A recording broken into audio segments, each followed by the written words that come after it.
አክብሮታዊ ሰላምታችን በያላችሁበት ይድረስ። የተወደዳችሁ ሸገር ሳይንስ ቤተሰቦች እንዴት ናችሁ? ዕለታዊ መረጃ ጥንቅራችን እነሆ ተጀመረ። በቅድሚያም አበይት ነጥቦች። ውጥረት የነገሰበት አማራ ክልል እንዴት ውሎ አደረ? ከተለያዩ አካባቢዎች የሰበሰብናቸው መረጃዎች በጥንቅራችን የምናስደምጣችሁ ይሆናል። የተዘጉና የተከፈቱ ዋና ዋና መንገዶችስ የትኞቹ ናቸው? እንዲሁም በተፈጠረው ግጭት የጠፋ የሰው ሕይወትስ አለ ወይ የሚለውን እንመለከታለን። በተጨማሪም በአማራ ክልል እየተካሄደ በሚገኘው አሳሳቢ ጉዳይ አስተያየታቸውን የሰጡ ሰዎችን ሐሳብም በጥንቅራችን አካተናል። እንደተለመደው እየሰማችሁን አብራችሁ እንድትቆዩም በአክብሮት ጋብዘናል። ወደ ጉዳያችን እናምራችሁ።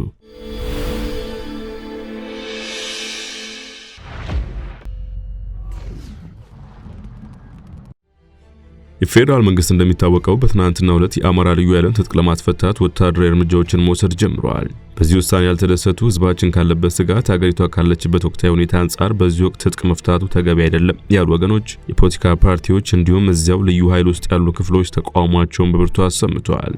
ጉዳዩ በተቃውሞ ብቻ አላበቃም ነበር። የተኩስ ልውጦች ተደርገዋል። በአማራ ክልል ውስጥም ሆነ ክልሉን ከሌሎች የሀገሪቱ ክፍሎች ጋር የሚያገናኙ መንገዶችም ተዘግተዋል። የልዩ ኃይሉ ሰራዊቱን ትጥቅ ለማስፈታት የመከላከያ ሰራዊት የተለያዩ ብርጌዶች ወደ ክልሉ እንደተሰማሩና ከመንግስት የተሰጣቸውን ትዕዛዝ ለመፈጸም ሲንቀሳቀሱ ግጭቶች ተፈጥረዋል። የሰው ህይወትም ጠፍቷል። ዛሬ አዳሩ እንደሰማነው ከሆነ ከወረታ ጀምሮ እስከ ባህር ዳር ባለው መስመር አውራ ጎዳናው ተዘግቶ ተሽከርካሪዎች ማለፍ አይችሉም ነበር። እንዲሁም የተኩስ ድምጾች ከደብረ ታቦር፣ ወረታ፣ የአማራ ልዩ ኃይል ካምፕ በብዛት የሚገኝባት ጎንደር ከተማና ዙሪያ፣ በወልቃይቷ ዳንሻ፣ በሰሜን ወሎ ወልዲያ ከተማ፣ ቆቦና ጎብዬ እንዲሁም ሸዋሮቢት አካባቢ ሲሰማ እንዳደረ የመረጃ ምንጮቻችን ነግረውናል። በተለይም በትናንትናው ዕለት ቀን ላይ በሰሜን ወሎ ራያ ቆቦ አካባቢ በነበረው ውጥረት ጎብዬ የተባለችው ከተማ አካባቢ ከፍተኛ የተኩስ ድምጽ ሲሰማ የነበረ ሲሆን የሰው ህይወትም ሳይጠፋ እንዳልቀረ ነው ለማወቅ የቻልነው። ሮቢት ከተማ አካባቢም ተመሳሳይ ተኩስ ነበር የሚል ወሬ ቢኖርም ምንም ነገር እንዳልነበረ ከአካባቢው ለማወቅ ችለናል። ስለተከሰቱት ሁኔታዎች ለአማራ ክልል የኮሙኒኬሽን ጉዳዮችና የክልሉ ሰላምና ደህንነት ቢሮ የስራ ኃላፊዎች ቢደወልም ስልካቸው እንዳልተነሳ ዲደብሊው ዘግቧል። የሰሜን ወሎ ዞን ሰላምና ጸጥታ መምሪያ ኃላፊ ኮሎኔል ኃይለማርያም አምባዬ ግን ጎብዬ ከተማ ተፈጥሮ ነበር የተባለውን ጉዳይ በተመለከተ ጠይቀው አላውቅም የሚል ምላሽ ሰጥቷል ሲል ዘገባው አስፍሯል። በወልዲያ ከተማ ተመሳሳይ ትናንት አመሻሽ ከፍተኛ የተኩስ ድምጽ የነበረ ሲሆን በነበረው ተኩስ የሰው ህይወት ጠፋ ወይንስ አልጠፋም የሚለውን ማረጋገጥ አልቻለም። በተለይም የመከላከያ ሰራዊትና ልዩ ኃይል ካምፖች በነበሩባቸው ገብርኤል የተባለ አካባቢ የተኩስ ድምጽ በርክቶ እንዳመሸ ነው የተሰማው። በሰሜን ወሎ ጎብዬ በደብረ ታቦርና ዳንሻ መስመር ትናንት ጠዋት ህይወት የተጠፋባቸው ግጭቶች በመከላከያ ሰራዊትና በአማራ ክልል ልዩ ኃይል መሃል መፈጠሩን በተጨባጭ ማስረጃ ማረጋገጥ ተችሏል። ከትናንት ማለዳ ጀምሮ ከባህር ዳር ወደ ጎንደር የሚወስደው መንገድ ወረታ ከተማ አካባቢ መከላከያ ሰራዊት መዘጋት ጠብቁ ተብለው ሲጉላሉ እንደነበረም ነው የተሰማው። ጫካ ገብቷል የሚል መረጃ ጋር በተያያዘ ጥቂት የልዩ ኃይል አባላት በማህበራዊ ትስስር ገጾች ላይ በዚህ ሰዓት ትጥቅ ፍቱ መባሉ ስህተት ነው በሚል ወደ ጫካ እንገባለን የሚሉ መልእክቶችን ሲያስተላልፉ ታይተዋል። ከዚህ ውጪ አብዛኛው የልዩ ኃይል ክፍል ከነሙሉ አቅሙና ትጥቁ አሁን በሰፈረባቸው ካምፖችና ግንባሮች እንደሚገኝ የታወቀ ሲሆን የአማራ ህዝብ የሀገር ሽማግሌዎችና ባለስልጣናት ግልጽ ያለ አቋም ይዘው ስለወደፊት ጣፋንታቸው እንዲነግሯቸው እየጠበቁ እንደሚገኙም ነው የተሰማው። በዚህ መሃል ግን ብዙዎችን ያስገረመው የአማራ ክልል መሪዎች መሰወር ነው። የትጥቅ መፍታቱን ውሳኔ ብዙዎች በመርህ ደረጃ ተቀብለውታል። ነገር ግን ጊዜው አሁን አይደለም የሚል ጥያቄና ለበርካታ ዓመታት ሰማዕት ሆኖ ሀገርና ህዝብን እየጠበቀ የቆየውን ልዩ ኃይል ለማፍረስ ህዝብም ጭምር ሊማከርበት ይገባ ነበር የሚል ቅሬታ ነው እየቀረበ የሚገኘው።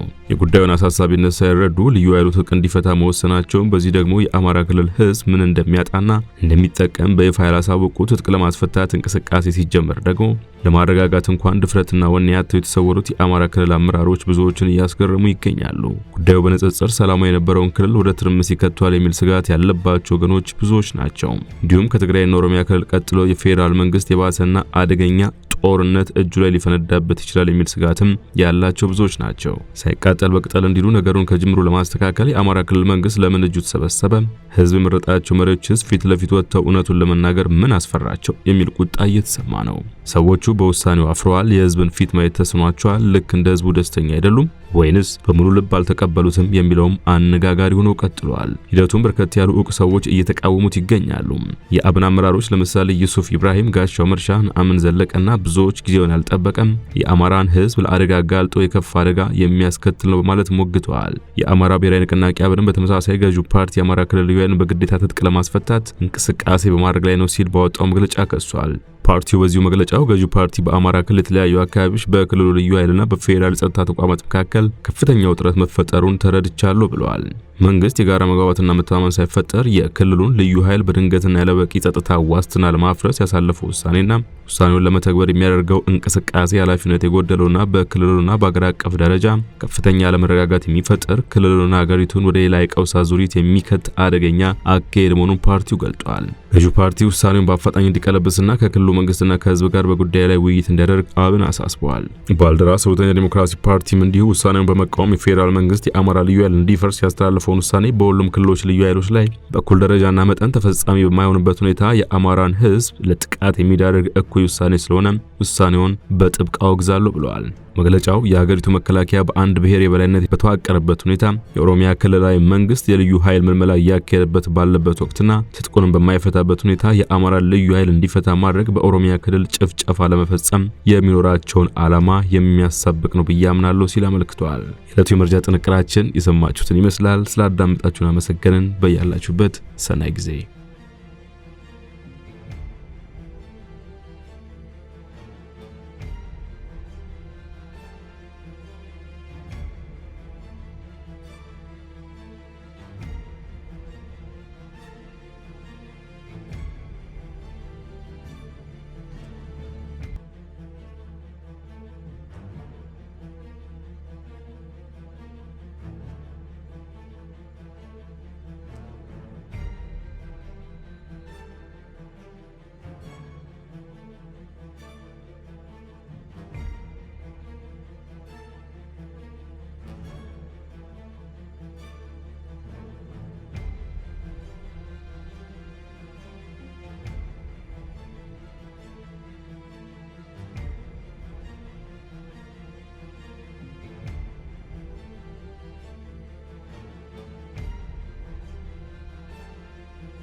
ሸገር ታይምስ ሚዲያን ሰብስክራይብ በማድረግና ደወሉን በመጫን ይከተሉን።